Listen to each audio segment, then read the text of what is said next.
chronique du jour. Donc aujourd'hui, question-réponse. La question c'est, quelle est la différence entre l'aura et la sphère énergétique? Donc en ce moment, dans mes vidéos, j'utilise également souvent le mot dimension, notre dimension, on retourne dans notre dimension. Donc l'aura, si on reprend en réalité les textes, etc., qui ont été écrits, l'aura, c'est l'énergie qui émane de votre corps physique. D'accord? On a notre corps physique et puis à l'intérieur, on a tous les corps éthériques, les corps subtils, donc émotionnels, etc. Et tout ça fait que ça crée une énergie que l'on voit en réalité autour de notre corps. D'accord? C'est ce qu'on appelle l'aura.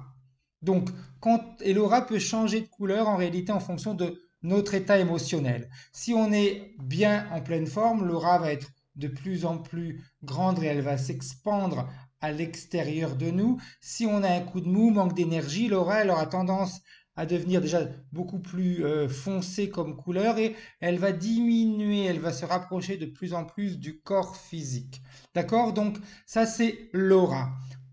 Plus vous allez être dans le dynamisme, dans le positif, dans l'énergie positive, dans les pensées positives, plus votre aura va être grande et elle va se manifester à l'extérieur. D'accord? Donc ça veut dire également avoir confiance dans ce que vous faites, tout un tas de choses qui va nourrir vos corps énergétiques positivement. La sphère énergétique, par contre, c'est quoi? La sphère énergétique, c'est un petit peu comme si on avait créé une bulle, on va dire, autour de nous, même si le mot bulle, c'est juste une représentation, parce qu'en réalité, c'est bien au-delà de tout ça. Et on se met dans cette bulle. Ça, c'est notre sphère énergétique. Un peu comme quand je dis, eh bien, chacun retourne dans sa dimension. C'est un petit peu comme si on rentrait dans notre maison, mais une maison dans laquelle, eh bien, on peut faire tout ce que l'on veut.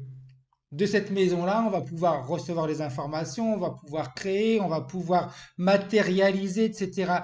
Et c'est ça qu'on appelle notre sphère énergétique. Quand des entités rentrent dans notre sphère énergétique, c'est comme si elles entraient dans notre habitation et elles squattent notre habitation. D'accord? Donc, ce sont deux choses différentes. L'aura, c'est ce qui émane de mon corps et que je vois quand je regarde les personnes, ça émane de leur corps physique.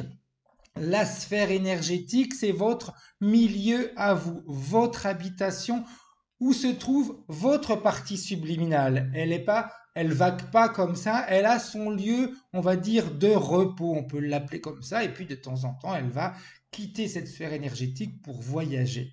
D'accord? C'est un petit peu comme si vous imaginiez une bulle où elle peut se ressourcer, où elle peut être bien, en sécurité, et là, personne n'a le droit d'entrer. Donc, j'espère avoir été suffisamment clair par rapport à cette réponse. Continuez à me poser des questions, c'est très très intéressant. Et je vais faire deux autres vidéos toujours sur la partie subliminale, des petites choses qui me sont arrivées qui sont intéressantes, de communication avec la partie subliminale. Également une autre, ça sera sur une projection nocturne que j'ai réussi à faire. On va dire j'ai eu la chance que ma partie subliminale puisse me montrer ça, et ce qui crée en ce moment des changements à l'intérieur de mes cellules. Bonne journée, profitez à fond, continuez à nous suivre, la chronique du jour. Au revoir.